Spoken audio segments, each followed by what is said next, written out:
Anne. Bonsoir à tous, bonsoir à toutes. Voilà, en direct du Kotel. Et depuis Jérusalem, on lance le cours de Michael Gross, la Ah, séparation des pouvoirs. Parashat Shoftim, Chavod. un instant avant de nous quitter, Johan, d'abord, tu me Bon, donnes la main pour les Mekorot. Et en plus, il y avait une question concernant. Allô, tu es encore avec nous? je suis là, je suis là. Tu es là, il y avait une question concernant le YouTube. C'est monté sur YouTube, celle de la semaine dernière et cette semaine par la Oui, suite, je crois qu'il est déjà sur YouTube, la semaine dernière. On l'a déjà mis. parce que quelqu'un l'a cherché, il n'a pas trouvé. Alors, il faut toujours qu'il m'envoie un WhatsApp s'il ne trouve pas. Mais voilà, si vous ne trouvez pas les enregistrements, n'hésitez pas à m'envoyer un WhatsApp. J'essaie de répondre dans la journée. C'est Et moi et je te l'ai envoyé. Tu m'as dit que ça y en, était. en général, pour chercher, vous écrivez Docteur Michael Gros, c'est le titre qu'on vous a envoyé pendant la semaine et normalement vous le trouvez. Eh ben non, ça y était pas. Enfin, Bon, ça y alors était je vais pas voir. quand je l'ai cherché parce que je t'avais écrit et tu m'as dit que ça y était. Mais j'ai pas Ok. trouvé. Alors je vais vérifier. Merci. Et ça monte quel jour d'habitude? Le En lendemain, le général, c'est jour? jusqu'au vendredi. Ah, Maximum vendredi, c'est mis en place. ok. Top, Toda Rabba, on va commencer. Tu me donnes la main. Voilà, je fais monter tout de suite par le chat Shoftim et vous allez voir ce que nous allons voir. Ça arrive toujours en bas, je ne sais pas pourquoi. Et voilà, la séparation des pouvoirs et on va ouvrir pas par la paracha mais par Montesquieu, euh, qui, qui, qui est un de ceux qui ont exprimé cette idée-là de séparation des pouvoirs. Et il nous dit la chose suivante, il y a dans chaque État trois sortes de pouvoirs. La puissance législative, la puissance exécutive, les choses qui dépendent du choix des gens, et de la puissance exécutive, de celles qui dépendent du droit civil. Il parle ici de deux puissances, celle qui fixe les lois législatives et celle qui est exécutrice. Et celle-là, il la divise en deux. L'exécution qui dépend soit de la bonne volonté ou en tout cas de la volonté des gens qui ont la possibilité d'action, mais également ça dépend la puissance exécutive, elle dépend du droit civil, c'est-à-dire elle dépend de la puissance législative. Il y a déjà là un rapport entre les deux et ceux qui sont chargés de l'exécution des choses doivent les faire en fonction, et évidemment, des lois. Et donc, on a là deux pouvoirs, la législative et l'exécutive, qui sont complémentaires et qui ne sont pas unis. Lorsque dans la même personne ou dans le même corps de magistrature, la puissance législative est réunie à la puissance exécutrice, à ce moment-là, il n'y a pas de liberté parce que celui qui a la puissance d'action fait ce que lui bon lui semble sans être redevable et à quelqu'un d'autre ou à une autre magistrature. Et à ce moment-là, il a en fait la liberté parce que il s'impose et s'il s'impose, il limite la liberté des autres. Il ajoute encore Montesquieu, il n'y a point encore de liberté si la puissance de juger, et là arrive la troisième pouvoir, celle de juger, et celle-là doit être séparée de la puissance législative et de l'exécutrice. Il la met de côté parce que c'est pas vraiment une puissance, c'est celui qui juge, il n'a pas vraiment la puissance de décision, il la met en action, c'est-à-dire il tranche ou il est dans les cas de discussion et dans le cas de litige, et c'est lui qui doit trancher, celui qui doit donc, en fonction des lois et en fonction de ce qui est recommandé, et donc il est également celui qui a la puissance de juger et subordonné et sous la puissance législative, mais en fait il a quand même la force de trancher dans les cas de doute ou dans les cas de litige. Et Montesquieu, avec tout l'honneur qu'on lui doit, et il n'est pas le seul à exprimer cette idée-là de séparation des pouvoirs. D'ailleurs, il ne parlait pas de séparation des pouvoirs, mais plutôt de distribution des pouvoirs, c'est-à-dire essentiellement faire un effort pour que le pouvoir ne soit pas entièrement dans la main d'une personne ou d'une même magistrature. C'est ça qu'il voulait, distribuer le pouvoir de telle manière que personne n'a le pouvoir absolu. Et Montesquieu ne parlait pas de démocratie parce que pour lui, la puissance qui était exécutive, c'était le roi. Et il y avait une noblesse, et il y avait un clergé, etc., comme on le connaît dans la France du XVIIe siècle. Nous sommes avant la Révolution française, un peu dans l'esprit des Lumières, et déjà en Angleterre, il y avait des réflexions semblables de Hobbes et de Locke et d'autres encore qui ont réfléchi sur la manière d'organiser le pouvoir de telle manière qu'il ne soit pas absolu et qu'il ne limite pas la liberté. Et ça, c'est comme introduction que j'ai choisi parce que le Rav Jonathan Sacks met ça également dans son introduction de la dracha. Il commence par Montesquieu. Et évidemment, c'est un peu, disons, c'est pas trop sérieux de limiter tout le droit constitutionnel sur ce que disait Montesquieu au XVIIe siècle. Et depuis, on a, on peut dire, évolué, en tous les cas, très détaillé, et on est passé d'un système de royauté à un système de monarchie à un système démocratique, et plutôt, disons, des systèmes démocratiques, et il y en a beaucoup. Et donc, c'est pas exactement très à la lettre et à la date d'aujourd'hui. Mais quand même, cette idée de séparation des pouvoirs, elle est importante, elle est centrale, et il faut également respecter le Rav Jonathan Sacks pour un effort considérable qu'il fait, pas seulement dans notre paracha, dont on va tout de suite voir que c'est effectivement le sujet, mais dans toutes ces drachot d'une manière générale, pour faire ressortir de la Torah un enseignement et une directive qui ne s'est pas orienté seulement sur l'individu et sa religiosité, ses rapports de l'homme avec Akadosh Baruch Hu, avec le Créateur, mais il essaie d'en ressortir des directives et une orientation comment organiser une société en fonction des valeurs de la Torah. Et cet effort-là qu'il fait, il n'est pas évident. D'abord, il n'y en a pas beaucoup qui l'ont fait. Il y en a, mais pas assez, et en tous les cas, pas à l'heure actuelle. C'est-à-dire essayer de voir comment on organise un État, une société générale, en fonction, comment on traduit les valeurs de la Torah dans un droit constitutionnel. Et ça, c'est pas facile. C'est même très difficile. On va le détailler par la suite.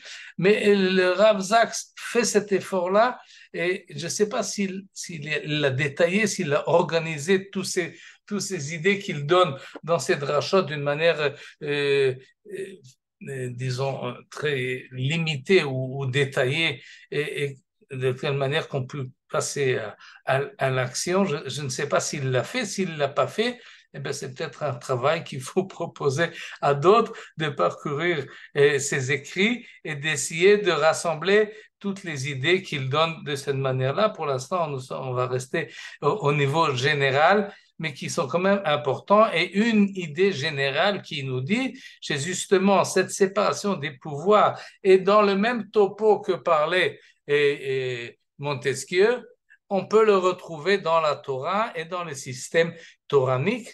Et il nous dit la chose suivante, le Rav Jonathan Sacks nous propose la chose suivante. Premièrement, il y a la puissance législative. Ça, c'est pas les hommes qui l'ont, c'est Akadosh Baruch Hu qui donne la Torah. La loi a été donnée au Mont Sinaï d'une manière prophétique, et elle était écrite dans la loi écrite, dans la Torah Shebirtav, et finalement, elle sera détaillée dans la Torah Shebe'al Peh. Donc, pour l'ensemble des lois qu'on a besoin de savoir, elles sont déjà données, elles sont écrites dans la Torah, et ce qui reste aux hommes de faire, c'est des adaptations, des applications, des fois des ajouts ou même des retraits, mais l'essentiel, disons, au niveau primaire de la loi, ça a déjà été donné par Akadosh Baruch Hu au Sinaï et par Moshe dans la Torah.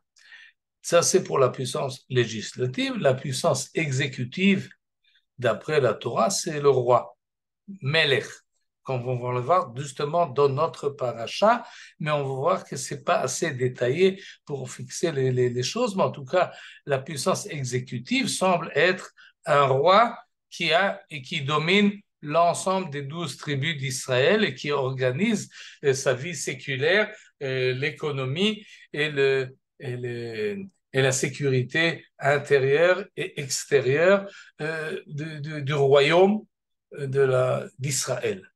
Et ensuite, nous avons ceux qui ont la puissance et le pouvoir de juger, et nous dit le Rav Zak, ça il s'agit des Kohanim qui sont également mentionnés dans notre paracha. Et à propos de ces trois-là, on peut en parler jusqu'à demain matin, et faire des détails et d'organiser les choses essentiellement entre les rapports de ces trois-là. Et on peut même se poser la question, est-ce que c'est comme ça que la Torah voit la constitution du peuple juif, effectivement en fonction de ces trois puissances-là, ou bien il y a un autre modèle d'organisation? Il est évident que là le Rav Jonathan Sacks copie et calque, se calque plutôt sur Montesquieu et sur ce qui est accepté aujourd'hui, l'importance de la séparation des pouvoirs pour pouvoir donner liberté, et on en a parlé la semaine dernière, liberté individuelle de chacun, mais également liberté de l'ensemble de la nation de fixer ses directives et de prendre un système pour s'organiser, pour pouvoir prendre ensemble, collectivement et librement, les directives à suivre et la politique que l'on veut exécuter, comment exactement tout ça se passe. Et on va le voir maintenant un peu plus détaillé dans notre paracha, parce que parachat Shoftim, qu'on peut traduire les juges ou bien les dirigeants, justement dans cette paracha, et sans doute pas par hasard, on retrouve les différentes fonctions administratives dont on vient de parler, avec quelques précisions, et on voit, pas toutes, on ne pourra pas voir toutes les questions qui sont en place, mais on va quand même voir quelques-unes, et je vais dans l'ordre inverse. Évidemment, cet ordre-là est obligatoire, on ne peut pas commencer sans parler d'Akadosh Baruch Hu de la Torah, parce que tout dépend effectivement de cela. Mais dans la pratique, on va commencer par la puissance de juger, parce que c'est par cela que la paracha commence. Shoftim veshotrim titen lecha bechol sha'arecha, tu institueras des juges et des magistrats dans toutes les villes que l'Éternel, ton Dieu, te donnera dans chacune de tes tribus, et ils devront juger le peuple selon la justice. Veshavtu et ha'am mishpat tzedek. Cette mitzvah-là, titen lecha bechol sha'arecha, elle est orientée au singulier, c'est-à-dire chacun individuellement, comme on l'a vu la semaine dernière, est responsable du fait, en tout cas, il a l'obligation de vérifier qu'effectivement, il y a des magistrats, il y a des juges, ou dans ma ville, dans mon quartier, dans ma tribu, dans le monde dans lequel j'évolue, je dois faire attention qu'il y ait des shoftim veshotrim, et que ces shoftim-là, ces juges-là, jugent le peuple avec justice.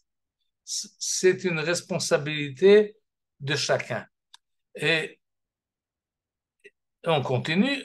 L'otate mishpat, ce sont des indications concernant le juge lui-même, ne fait pas fléchir le droit, n'est pas égard à la personne, n'accepte point de présent corrupteur, car la corruption avec les yeux des sages est fausse la parole des justes.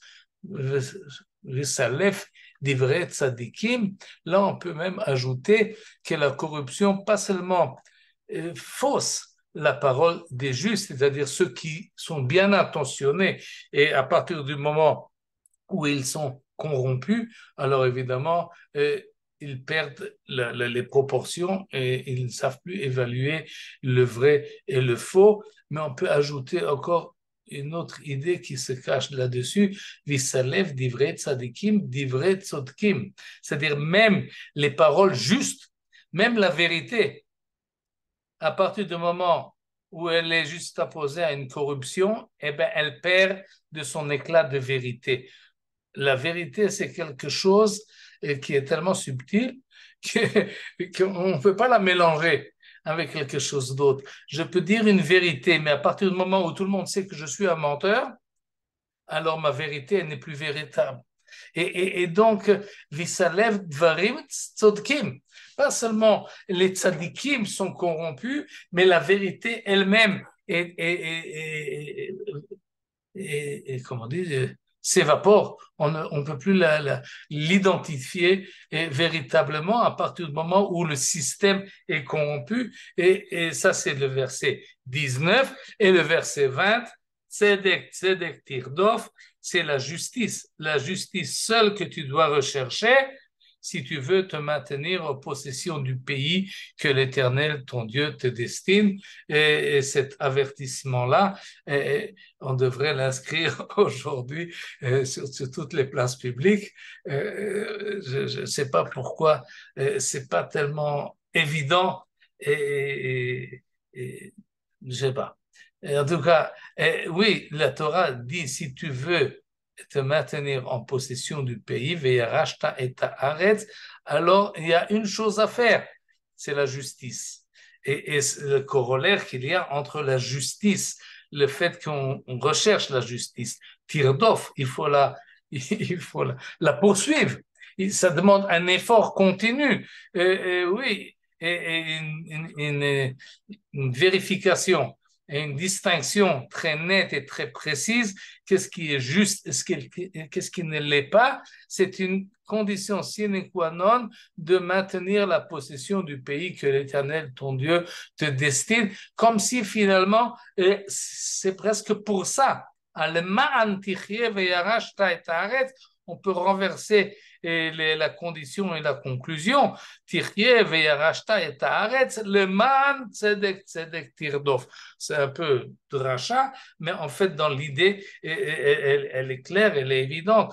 Il n'y a pas de raison d'être de recevoir la terre d'Akadosh Baruch Hu si on n'institue pas sur cette terre-là un monde juste.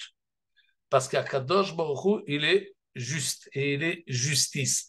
Et donc, cette chose-là, pour la Torah, elle est tellement évidente depuis Abraham Avinu jusqu'à Moshe Rabbeinu que en fait, c'est une idée très centrale et la Torah, la paracha, nous met là en titre de notre paracha. Et comme je le dis, je m'étonne des fois que ceux qui parlent au nom de la Torah oublient ce verset-là qui est très simple finalement et très évident.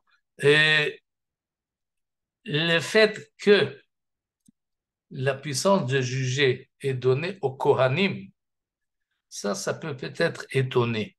C'est-à-dire, c'est pas évident. D'ailleurs, dans les psukim qu'on vient de lire, c'est pas mentionné. Shoftim veshotrim titen lecha bechol sha'arecha. Dans toutes les villes, dans toutes les tribus, et on sait très bien que dans les qualités que doivent avoir les juges, on va pas les revoir, mais ils sont mentionnés deux fois. Une fois par Yitro avant le Matan Torah, et une deuxième fois par Moshe au début du livre de Devarim. Il y a chaque fois 4 qualités. Le fait d'être Kohen n'est pas une qualité obligatoire. C'est pas forcément que le Kohen soit juge. Il peut y avoir des juges qui ne sont pas Kohanim. Mais d'une manière générale, oui, dans le monde biblique, les shoftim, les juges, étaient des Kohanim. Ils avaient un avantage à prime abord, c'est qu'ils n'avaient pas de terrain. C'est-à-dire, ils ne sont pas dans le monde agricole et dans le monde financier comme tous les autres. Ils sont indépendants de ce point de vue-là. Évidemment, ils sont dépendants parce qu'on leur donne Tourmot ou Maasrot, mais le fait qu'ils sont juste apposés au service divin du temple leur donne une certaine hauteur et la possibilité également de passer et d'être d'une tribu à l'autre.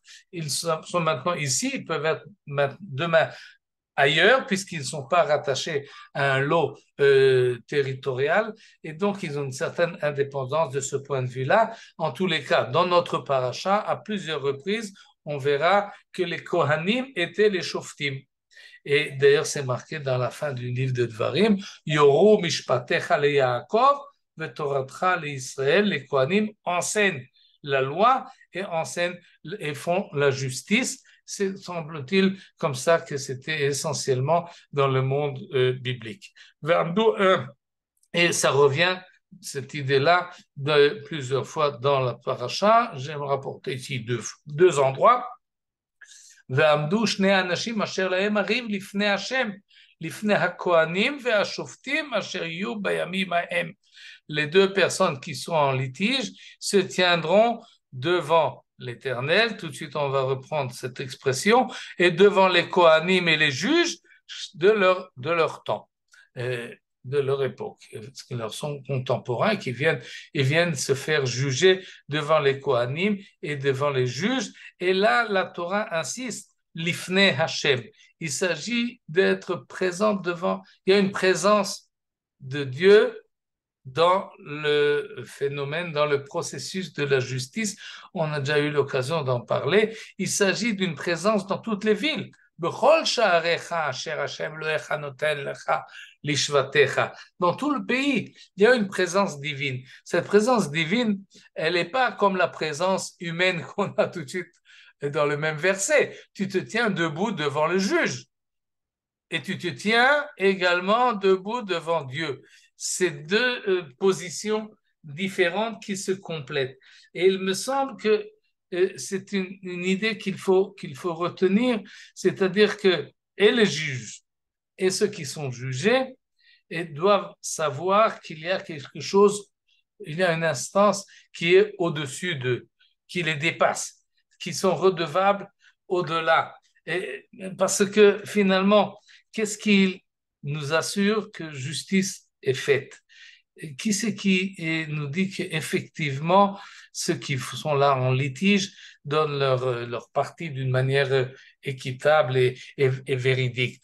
Qui c'est qui nous dit que le juge n'a pas n'est pas corrompu, comme c'est marqué, on l'a vu, on n'est pas assuré. Et alors, le système actuel essaie de trouver des moyens et des lois et des procédures, etc., etc. Et c'est rien que de lire tous les papiers des avocats, et on n'en finit plus de corriger toutes ces lois et d'ajouter encore des alinéas pour essayer d'éviter, d'éliminer tout trucage. Mais finalement, on n'y arrive pas, on n'y arrivera jamais.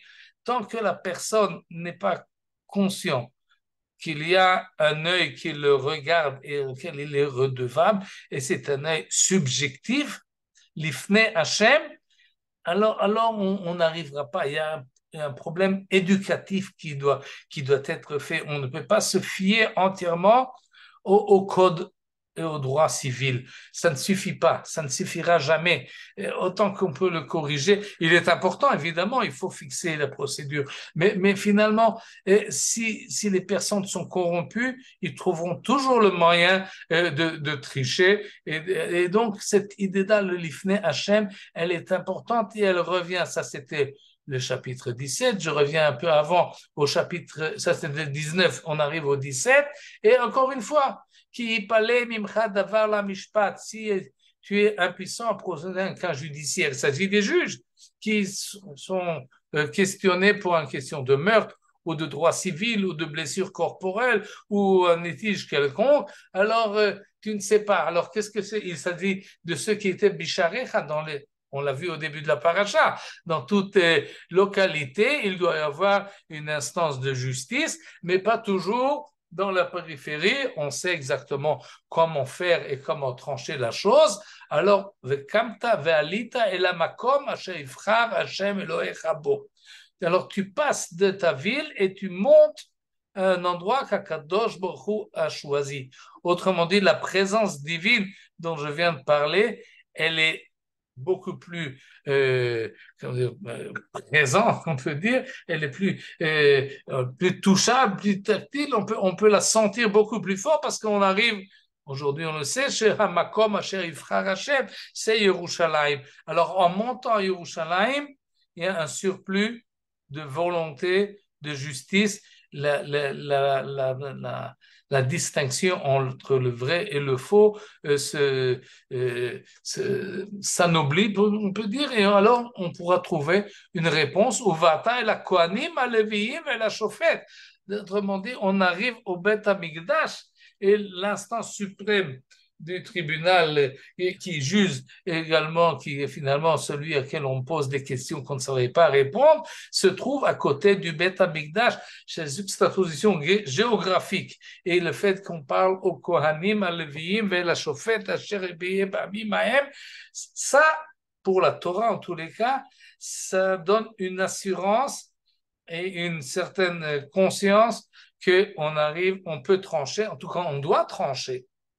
Et il y a une siyata d'Ishmaïa, si vous voulez, une aide d'Akadosh Baruch Hu qui va orienter ceux qui devront trancher. V'asita al pi hadavar asher yagidu lecha min hamakom hahu asher yivchar Hashem.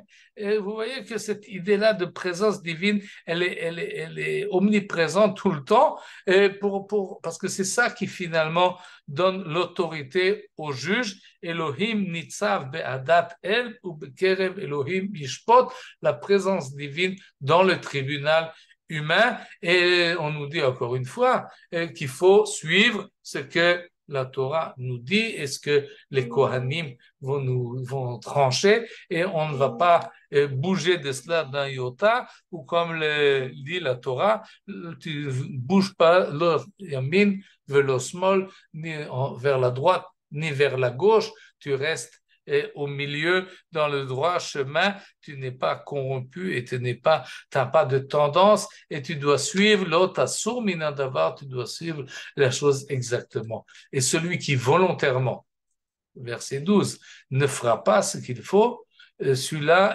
Umet Aishaou, la Torah, là, elle passe pas par quatre chemins. Celui qui volontairement déclare qu'il ne fera pas ce que les juges lui ont dit, alors celui-là est passible de la peine capitale. Et peut-être de quoi il s'agissait? Il s'agissait de livrer rivot bisharecha, comme on l'a traduit ici, sur un litige quelconque. Alors peut-être c'est un problème bénin, c'est pas quelque chose forcément que tout le pays en dépend. Peu importe, que ce soit une petite chose ou une grande chose, din pruta que din mea, comme on dit dans la formule, c'est-à-dire peu importe un œuf ou un bœuf, de toute façon, le fait que tu ne suis pas volontairement bezadon, oui, d'une manière arrogante, on ne suit pas ce que le chauffette nous dit, à ce moment-là, on est passible de la peine capitale, sans doute à cause du verset qu'on a vu tout à l'heure, le man tirye ve'arashta et haaretz. Si on enfreint la justice, on met en péril la maintenance du peuple juif sur sa terre. Et donc, il faut renforcer le système de justice, et la présence divine est là pour cela, la conscience qu'on est redevable à quelque chose qui dépasse notre vie privée, même notre vie actuelle. Mais en fait, Akadosh Baruch Hu est beaucoup plus large et beaucoup plus grand que notre problème à nous. Et donc, il faut suivre ce que nous dit le Shofet, un Kohen haomed lesharet sham et Hashem Elohecha, o el Shofet, Kohen, Shofet se complémentent,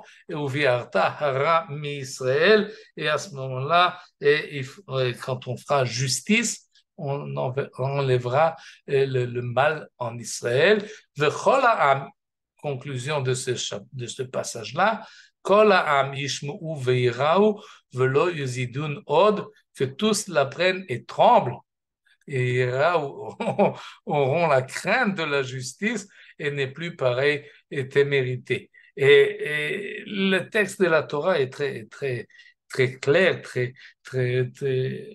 fort d'ailleurs. Je ne sais pas si ça a été appliqué. Le fait que quelqu'un qui n'a pas suivi la directive du chauffette a été mis à mort. Peu importe. L'idée est là quand même que la puissance juridique, celles qui ont la justice dans leurs mains, doivent savoir la responsabilité qu'ils ont.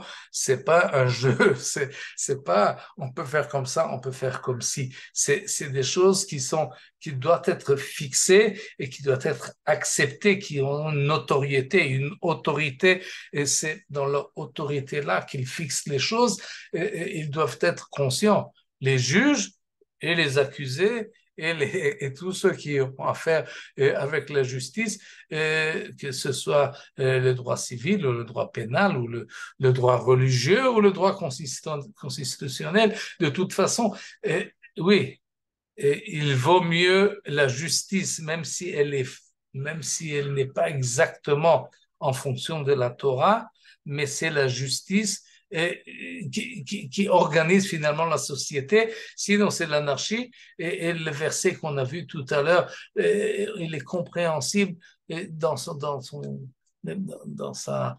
la réalité des choses. S'il n'y a pas de justice, il n'y a pas de maintien de peuple sur sa terre, c'est corruption et c'est destruction interne de la société. Et on s'arrête là à propos de la justice et on arrive à propos de la puissance exécutrice qui se trouve dans le même chapitre 17 du livre de Dvarim dans notre paracha. Et là, on le sait, les choses se compliquent beaucoup. Et le Rav Zaks fait la remarque évidente, c'est que, en fait, j'aurais dû faire Ve'amarta asima alay melech. Et toutes les discussions tournent autour de ce mot-là et de la manière que la Torah présente la royauté dans le livre de Dvarim, uniquement dans ces 6-7 versets que nous avons là devant les yeux. Et c'est tellement pas clair que les Chachamim nous disent, par exemple, le Rambam nous dit, c'est une obligation. Il faut, quand tu arrives en Eretz Israël, et comme dit le début de ce verset 14, eh bien, tu dois dire, je veux un roi. Et il faut nommer un roi, c'est une mitzvah. Alors que d'autres disent, Ibn Ezra nous dit, non, va à Martha. Ce n'est pas un impératif, c'est une possibilité. Si, quand tu arriveras en Eretz Israël et quand tu diras que tu veux un roi, alors on mettra un roi. C'est une possibilité, c'est pas forcément une obligation. C'est une option uniquement. Et pour Abarbanel, Amarta Asima Alay Melech, Abarbanel, qui connaissait les rois de son époque, oui, au XVe siècle, qui ne les a pas aimés beaucoup. Il voyait des rois corrompus, il voyait comment fonctionnaient les royaumes en Espagne et en Portugal. Et alors, il se dit que finalement, non, c'est même pas une option, c'est un compromis. Des fois, la Torah fait des compromis avec des faiblesses humaines, parce que l'homme ne sait pas s'organiser avec soi-même, comme on le verra dans une paracha suivante, à propos de la femme que l'on prend pendant la guerre en captivité, Dibra Torah keneged Yetzerara. Le Yetzerara de l'homme, l'homme a ses faiblesses, alors la Torah, des fois, prend en connaissance de cause les faiblesses de l'homme, et entre autres à partir du fait qu'un homme, la société n'arrive pas à s'organiser tout seul. Alors bon, si tu n'arrives pas, alors tu peux, bon, disons, prends-toi pour roi, et un peu dans l'esprit du livre de Shmuel Hanavi, qui lui aussi était anti-royaliste et ne voyait pas dans le fait que un roi est quelque chose de positif. Et comme ça nous dit Abarbanel, on est passé de l'obligation selon les Rambam à la possibilité et finalement un certain compromis d'après Abarbanel. D'autres même disent, comme Rabbeinu Bechaye, et tout cela, le Rav Zak le rappelle, et il dit non. Si tu dis Asima Alay Melech, si tu dis ça, eh ben tu verras ce qui va t'arriver. Tu mettras un roi et ce sera ta punition. C'est-à-dire, si tu es tenté à vouloir un roi, eh ben je te donnerai un roi. finalement, Akadosh Baruch Hu va dans ton ordre d'idées, mais tu n'as aucun intérêt à le faire. Ce n'est pas. Autrement dit, la Torah n'est pas claire. Elle ne nous dit pas véritablement comment organiser l'autorité séculaire dans le royaume ou dans l'État d'Israël. Il n'y a pas de directive très claire, il n'y a pas dans ce petit passage-là de constitution qui nous dit quels sont les pouvoirs du roi, quelles sont ses possibilités, quelles sont ses limites. Qu'est-ce qu'il n'a pas le droit de faire, quelles sont ses obligations par rapport au peuple. Tout ça n'est pas détaillé. On n'a pas d'après la Torah chez Birtav, on n'a aucun élément. On a finalement, on le sait, quelques directives, des mitzvot concernant le roi. Si tu es roi, alors sache, ne cours pas après les chevaux, ne cours pas après les femmes et ne cours pas après l'argent. Ok, mais alors qu'est-ce qu'il doit faire le roi? C'est pas marqué. Qu'est-ce qu'il n'a pas le droit de faire? Ce n'est pas marqué non plus.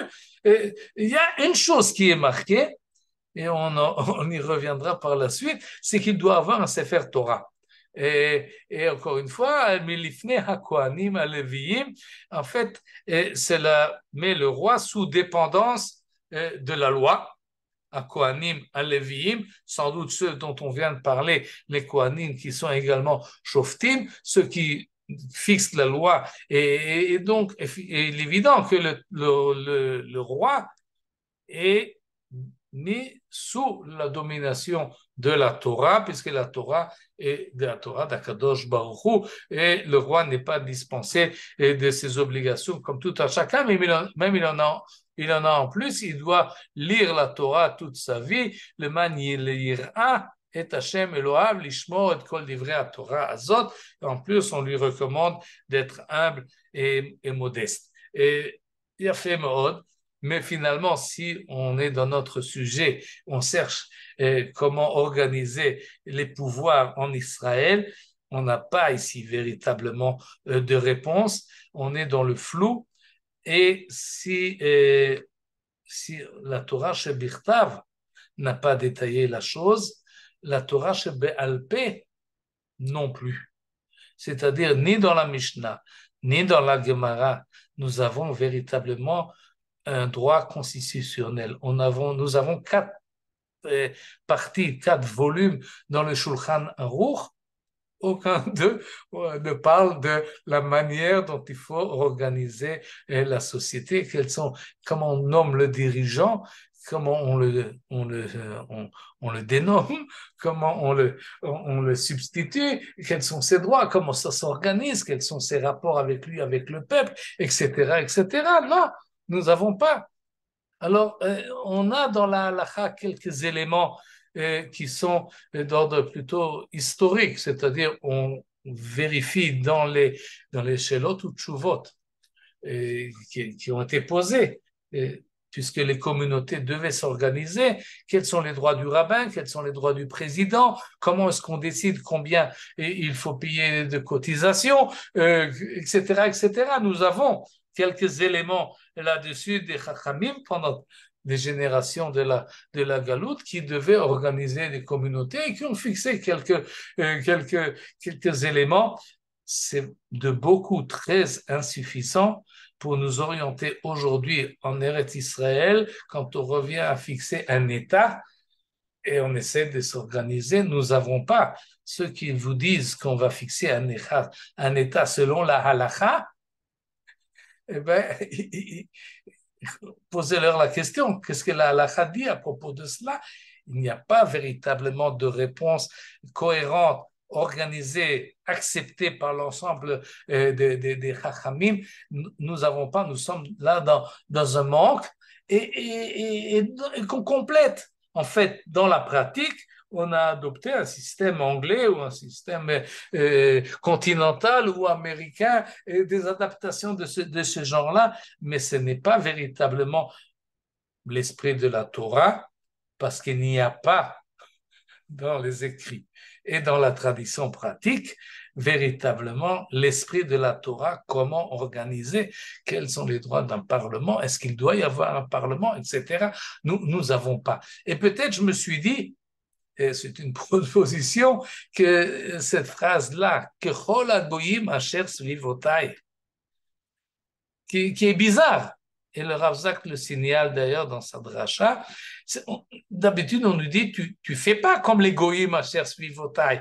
Tu ne fais pas selon ce que les nations font tout autour de toi. Au contraire, tout le livre de Dvarim nous dit, ne fais pas comme les Égyptiens, ne fais pas comme les Cananéens, ne regarde pas ce qui se passe autour, n'adopte pas leur comportement. Et là, d'une manière très bizarre, on peut dire, tu demanderas un roi comme les rois, comme font les peuples qui sont tout autour de nous. Et je me suis dit peut-être que la Torah ici anticipe pas seulement lorsque le peuple viendra voir le prophète Samuel à la fin de l'époque des juges et demandera un roi, mais c'est une expression qui est valable dans toutes les époques et également aujourd'hui. C'est-à-dire, si tu veux t'organiser socialement et étatiquement, eh ben, regarde comment font les peuples autour de toi. C'est-à-dire, la Torah nous dit, peut-être, je ne sais pas, mais c'est une proposition, que Chol Hagoyim Asher Svivotai. Regarde quel est le système, le meilleur système qui est autour, quels sont à ton époque, à l'époque de la royauté, ce sera un roi. À l'époque de la démocratie, ce sera sans doute la démocratie. Cherche. Si c'est une époque de domination totalitaire, vérifie si c'est ce qui te convient, si ça ne te convient pas. Mais en tout cas, regarde que Kol Hagoyim Asher Svivotai, la démarche à faire, c'est d'aller écouter, parce que Chochma Bagoyim Ta'amin, il y a dans cette manière de s'organiser des peuples, il y a une sagesse qui est déjà mise en action, alors adopte celle qui est la meilleure, évidemment. Et là il faut rester conforme d'une manière générale à l'esprit de la Torah et aux valeurs de la Torah. Som tasim alecha melech asher yivchar Hashem Elohecha bo. Choisis un roi, et là j'extrapolise, pas seulement un roi, mais un système constitutionnel que tu penses qu'Akadosh Baruch Hu aurait choisi. On a parlé la semaine dernière de l'importance de la liberté dans la Torah. On vient de parler de l'importance de la justice. Eh bien, fais un système qui permet la liberté, qui encourage la justice et qui encourage évidemment d'être conforme aux lois de la Torah, etc., etc.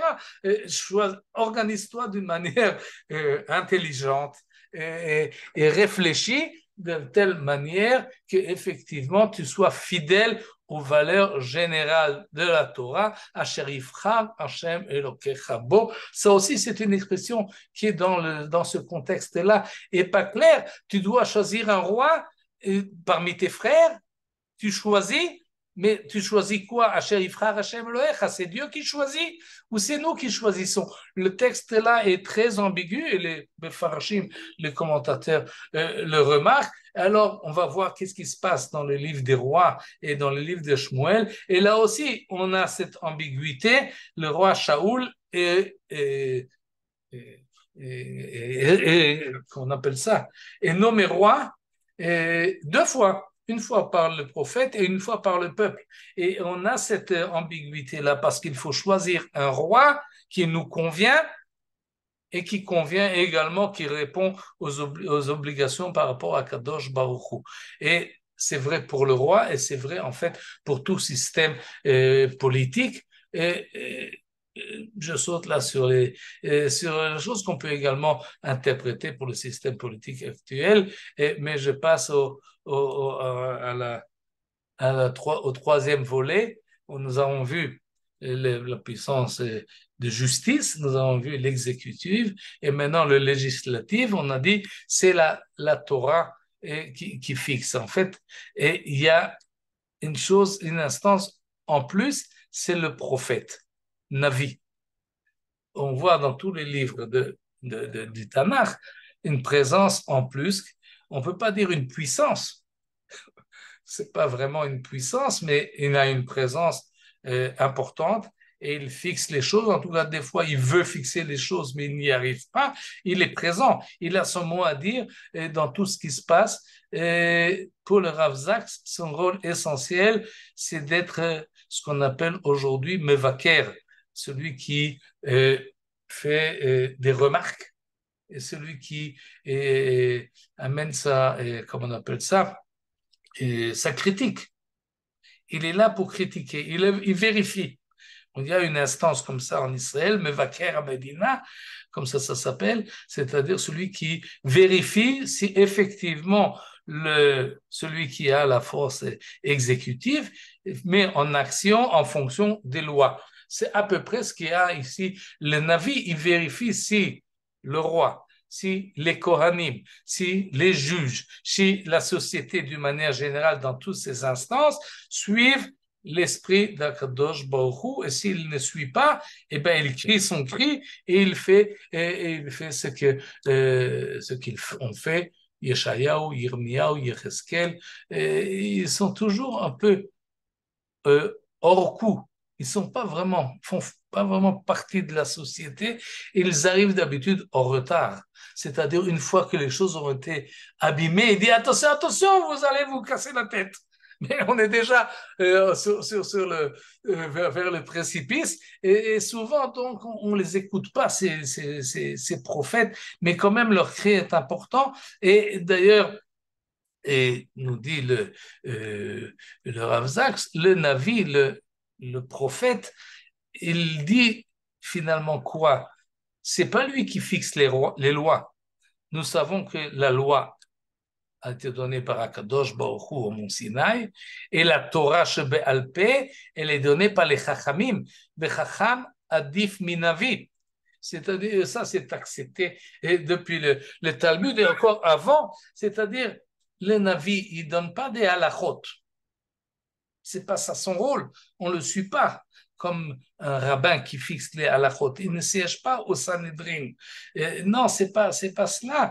Chacham adif minavi, c'est-à-dire que les lois sont fixées d'une manière rationnelle et réfléchie et pas d'une manière qui sont inspirées par en haut. Et évidemment, de notre temps où il n'y a plus de prophètes, c'est évident, mais même à l'époque des prophètes, Chacham adif minavi, et il n'empêche qu'il faut écouter ce que dit le Navi. Elav tishma'un, il faut l'écouter, parce que le Navi nous dit des vérités qui sont beaucoup plus larges, qui sont beaucoup plus, comment dire, importantes même. Ils ne rentrent pas dans les détails de la pratique de telle mitzvah ou autre mitzvah. Il essaie de conserver Ruach HaTorah, l'esprit de la Torah, l'échelle des valeurs de la Torah. Il y a des Kohanim qui font le service au Beth Amikdash. Vient le Navi, il dit au Kohen, comme on l'a vu l'année dernière à propos des Haftarot, les prophètes crient contre les prêtres au Beth Amikdash qu'ils sont corrompus, qu'ils font pas leur travail d'une manière sincère et qui ne suivent pas les directives de la Torah. Et d'habitude, les prophètes parlent des problèmes sociaux, des pauvres, de ceux qui sont défavorisés par leur sort ou par la société, et ceux qui sont que le roi ou ses autres acolytes profitent d'eux, etc., etc. Ils font leurs critiques et il y a besoin toujours quelqu'un qui est au-dessus de la norme et qui fait une critique spirituelle, morale. Et là-dessus, nous dit le Rav Zaks, on a besoin, il nous manque des Nevi'im. On n'a pas de Nevi'im. Il parle peut-être de l'Angleterre, mais moi je peux vous dire qu'en Israël aussi, nous n'avons pas de Nevi'im. Nous dit le Rav Zaks, le Navi aujourd'hui doit être ce qu'on appelle les hommes de lettres, les intellectuels. Mais finalement, en tout cas ici en Israël, il y a des intellectuels, mais on leur demande toujours de quel parti politique ils appartiennent.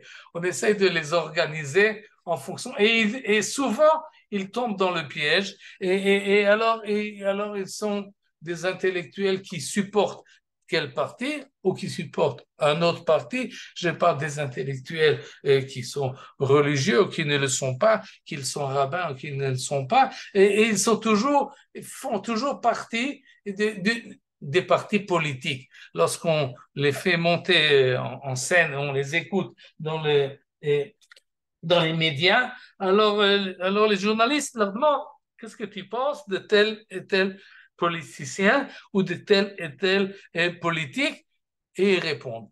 Alors qu'il faudrait mieux demander aux politiciens quels sont vos bagages intellectuels que vous avez. Non, on demande aux intellectuels quelles sont vos orientations politiques. Et à ce moment-là, nous n'avons pas, à l'heure actuelle, aujourd'hui, une personne en Israël qui peut se placer au-dessus des divergences politiques et d'essayer d'éclairer la chose ou donner des éléments comme par exemple l'importance de la justice ou la présence divine ou autre. Et non, nous n'avons même pas un qu'on peut pointer et dire voilà celui-là, je ne sais pas ce qu'il pense politiquement, mais ce qu'il dit a une valeur morale, a une valeur spirituelle qui vaut la peine d'être écouté et entendu. Et là, je pense on a un problème grave de ce, je pense. C'est ce que dit finalement aussi le Rav Zaks, que oui, nous avons besoin des prophètes, entre guillemets, ou pas entre guillemets, et j'ai conclu avec ce qui est marqué là, dans ce petit passage-là, qui nous donne pas exactement la place du prophète dans le système d'organisation, mais on nous dit que si le prophète lui-même est un menteur,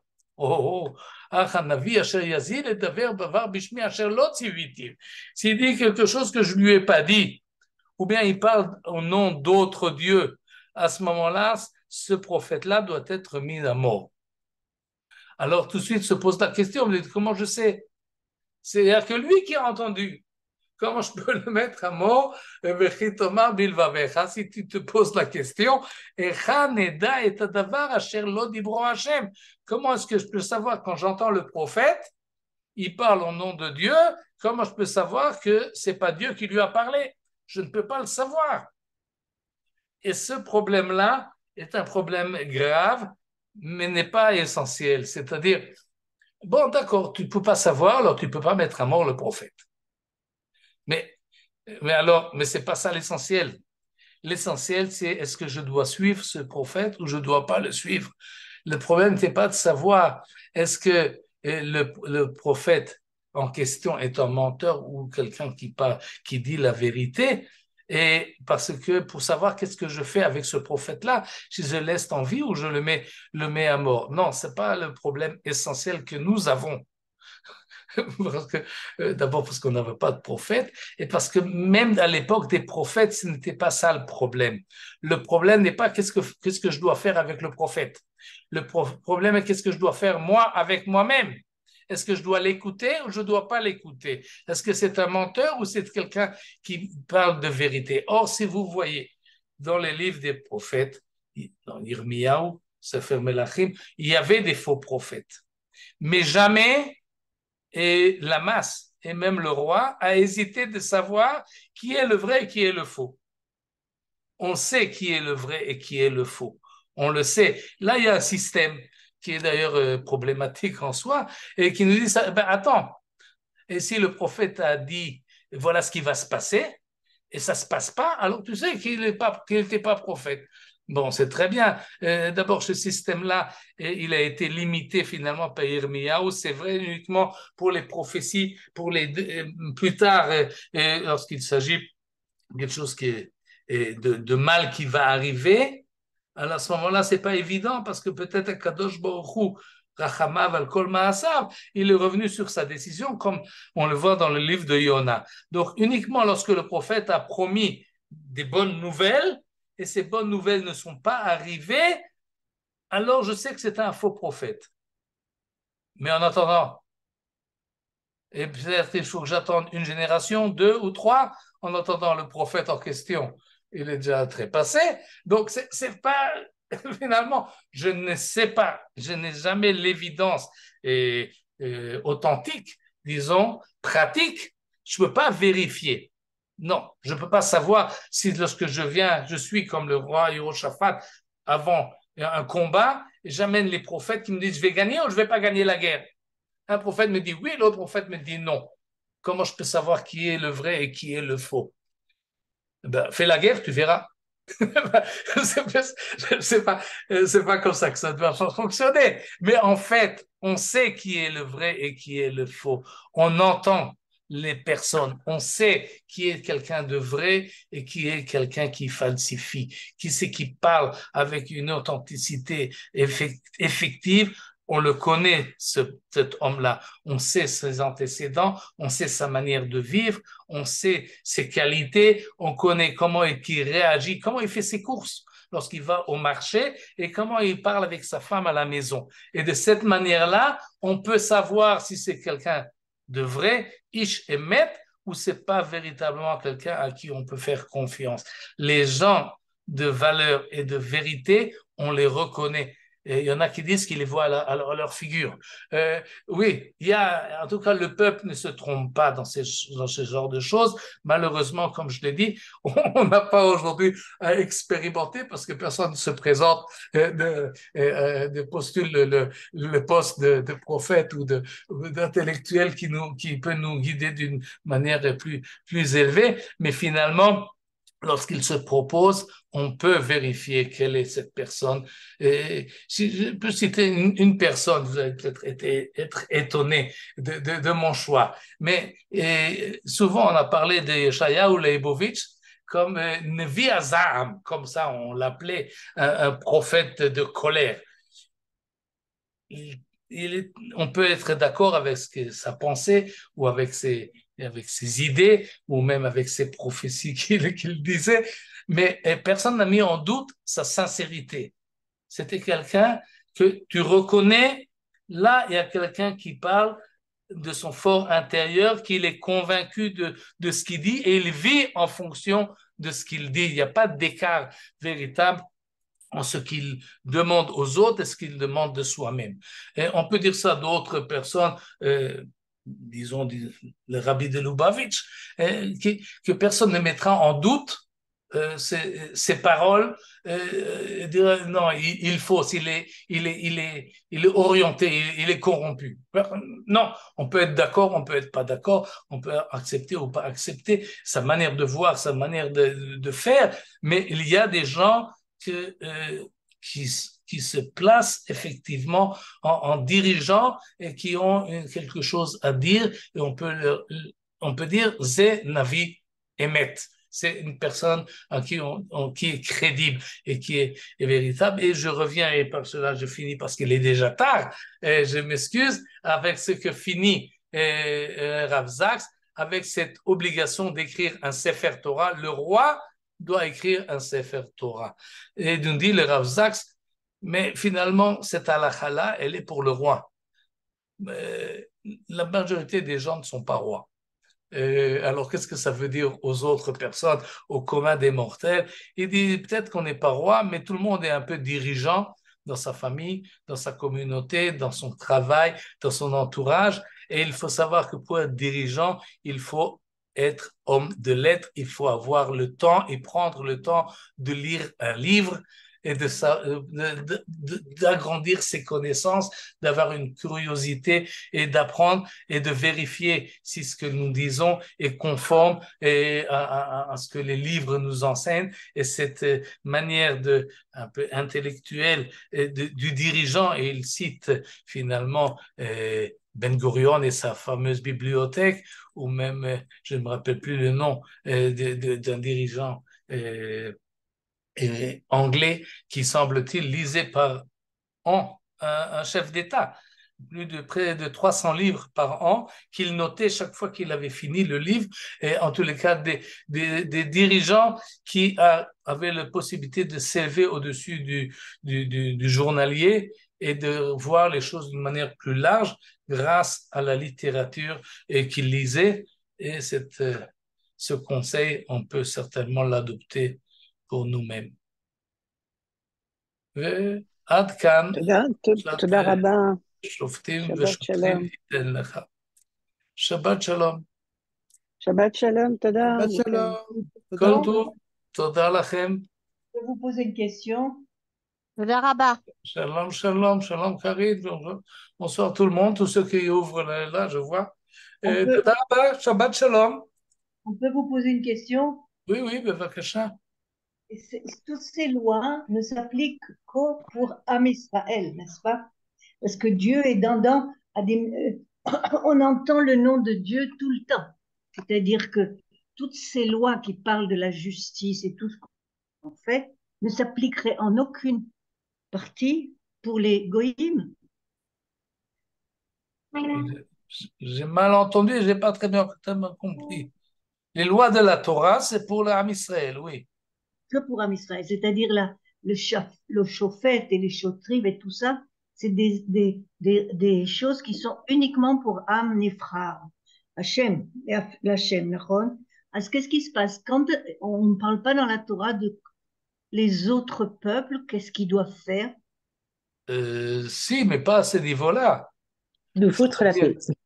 C'est-à-dire, même à notre niveau, nous, le peuple élu par Akadosh Baruch Hu, Akadosh ne nous a pas dit, comme je l'ai montré il y a un instant, Oui, comment est-ce qu'on doit diriger notre vie politique. Ce n'est pas marqué dans la Torah d'une manière explicite et nous n'avons pas de tradition véritable là-dessus.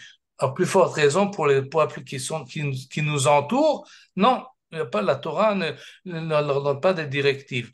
La Torah parle de valeurs et de mitzvot que, d'après la tradition, on appelle Sheva mitzvot de Bnei Noach, les lois noïdes ou noïdes, comme on dit en tous français, les autres peuples. et qui ont, entre autres, l'obligation de nommer des juges. Et des rois aussi. Et de juger et des rois, ça je ne me rappelle plus. Peut-être aussi, mais je ne crois pas. En tout cas, il y a quelques interdictions d'idolâtrie et d'adultère, etc. Et il y a l'obligation de nommer un système juridique. Oui, parce qu'effectivement, sans système juridique, il n'y a pas de société. C'est l'anarchie, c'est la mafia. Nous avons des peuples qui ne reconnaissent pas Dieu. Donc, en fait, vous fondez une société en dehors d'Israël, je parle d'autres nations, qui n'est pas sous domination d'un Dieu. C'est uniquement des décisions, ce qui décide, c'est tout. Oui, ils sont même pour la plupart au mieux athées, au mal idolâtres. Il n'y a aucune loi. Ne leur permet pas. Mais aucune loi ne peut s'appliquer ici pour un goy, pour un peuple goy quelconque, n'est-ce pas? J'ai bien compris le cours. Ce n'est que pour Israël. Ce qu'on a vu, oui, Shoftim veshotrim titen lecha bechol sha'arecha asher Hashem Elohecha noten lecha nachala lerishta. Il s'agit du peuple juif sur sa terre. Et pas même pas à l'étranger. Effectivement.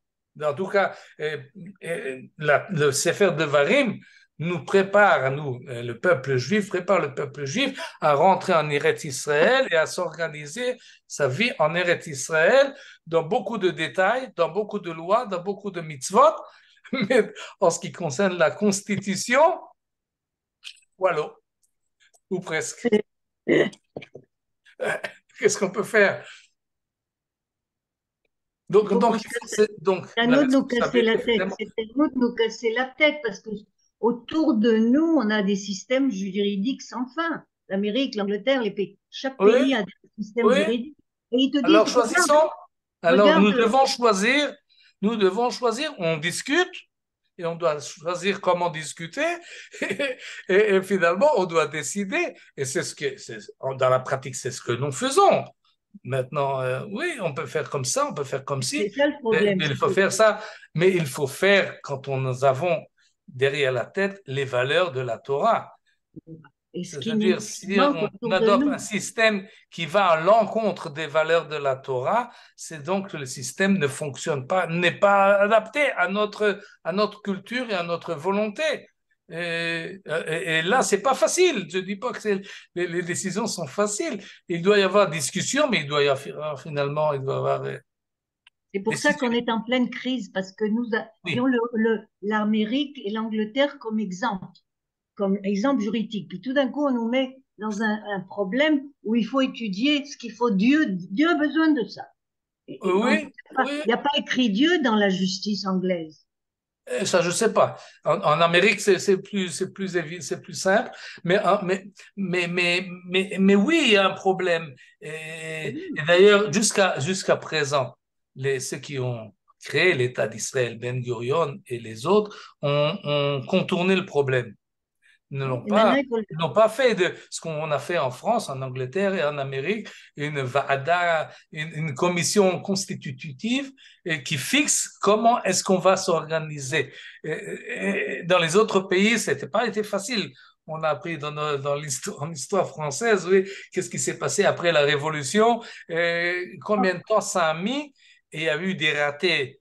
Et il y avait, entre autres, après la Révolution, il y a eu Napoléon, il y a eu Napoléon III, il y a eu jusqu'à qu'a été instituée la République, et nous sommes maintenant à la Cinquième République. Il y a des discussions, le problème constitutif n'est pas évident. Mais ici, on l'a contourné. On a décidé de ne pas décider. parce Mais qu'il faut qu'on décide, finalement, nous, avec la présence divine. C'est ça le problème. Les Kohanim, c'est la présence divine qui nous impose la Torah. Vous comprenez? Alors là, on ne peut pas ressembler à un autre peuple du tout. non, on est différent. On est Voilà. différent. Mais C'est en difficile à quoi? adapter. Et comment? Et comment on traduit cela dans la pratique? Par Un exemple, problème. une femme veut monter dans un autobus. Je parle de choses de ce qui se passe cette semaine. Ouais. C'est tout à coup un problème d'État. Une femme monte dans un autobus. Oui. Euh, donc, on est en crise, on est dans un problème. On est surtout en crise parce qu'on n'entend plus, on n'écoute plus, peu importe ce qui se passe, c'est tout de suite une discussion comme si c'est une bombe Pas du atomique qui monde. nous tombe sur la tête. On n'arrive plus à distinguer le vrai et le faux. On ne sait plus, on reçoit un compte-rendu économique. Alors tout de suite, on nous dit c'est triché, c'est truché, c'est faux, c'est politisé. Va savoir ce qui se passe. On- je sais pas, je sais pas. Parce que là, dans cette paracha, on nous donne aucune solution, sauf la seule, écoutez Dieu. C'est ça la seule chose. Mais tout le reste, ils nous disent rien du tout dans cette paracha. Vous Tachles, êtes en c'est à vous. colère. Oui, Non, oui. Tachles, c'est à vous de faire le Autre- boulot. oui, en fait, la paracha, dans ce problème-là, nous renvoie la balle à nous. Voilà, À Martha, c'est toi qui diras. Justement, le tribunal n'a pas les lois de la halakha. Le tribunal aujourd'hui en Israël, Non, non, pas c'est seulement un aujourd'hui, tribunal mais laïque. d'après ce que tu viens de dire, le donc, tribunal, lorsqu'il y a des dilemmes entre deux personnes, il ne va pas fixer d'après la halakha. Non, non, on peut Justement, aller chez le Beit Din Rabbani. exactement. Et oui, mais on peut aussi, oui, on peut. C'est on est dans faisable. on est dans une drôle de situation, mais c'est là qu'il faut voir la chose de face. Nous, on a fui, Ben Gurion a fui, tout le monde a essayé de fuir le problème. Maintenant, on est en France avec le problème. Et c'est extraordinairement intéressant. Moi, je suis pas du tout déprimée, j'ai beaucoup d'espoir, mais il faut se mettre devant le problème. Oui, Vos frontières, la même chose, on n'a pas de frontières, c'est pas normal. On est un pays anormal, franchement. absolument. Mais c'est parce qu'on pense toujours, bon, on va s'arranger il vaut mieux pas fixer les choses parce on peut se débrouiller et ça ira mieux demain. Et, et finalement, les choses sont pas fixes. Et, C'est euh, catastrophique. c'est un miracle qu'on existe. Non, mais c'est une période passionnante. Oui, mais il faut C'est un savoir que Bérou. mais Ça il y a des s'appelle problèmes, il y a des Bérou. discussions et C'est Bérou. il y a des discussions qui dépassent souvent le volume qui devrait y avoir. On sait, on s'entend pas assez, on s'écoute pas finalement. Oui. Donc, Bezrat Hashem. Merci beaucoup du coup. Merci. Mais c'est vrai Shabbat qu'en Shalom. Shalom, Michael. une Merci. dernière Shabbat question, shalom. Oui. parce que c'est vrai ce que vous avez soulevé. C'est étonnant quand même, puisque la vie quotidienne est réglée par des lois, comment je me lève le matin, tout ce que je fais, comment je mange une pomme, pour le klal, qui est si important pour Israël, il n'y a pas de recommandation particulière, נכון. sauf il n'y a pas de roi, pas vraiment de roi, on n'aime pas trop les rois. Non, il y avait des rois dans le Tanakh, Oui, mais même enfin, ce Samuel roi-là, n'aimait pas il les n'était rois. pas, il était Samuel pas n'aimait pas les rois. évident. Oui, on ne sait pas. On n'a pas de directive véritablement. Il y a un roi, Melech Malchei Amlachim, et pour Shmuel, ça suffisait. Mais lui-même lui a dit à Shmuel, mais nomme un roi terrestre. Et finalement, voilà, il était C'est destiné. étonnant quand même, étonnant. Et- Il faut prendre nos oui, responsabilités. on est. Maintenant, il faudrait prendre des responsabilités. C'est le moment maintenant. בבקשה. נכון. בהצלחה. Merci תודה. beaucoup. כל טוב, שבת תודה. שלום. שבת שלום. Shabbat shalom. Chodesh tov à tout le monde. חודש טוב. OK.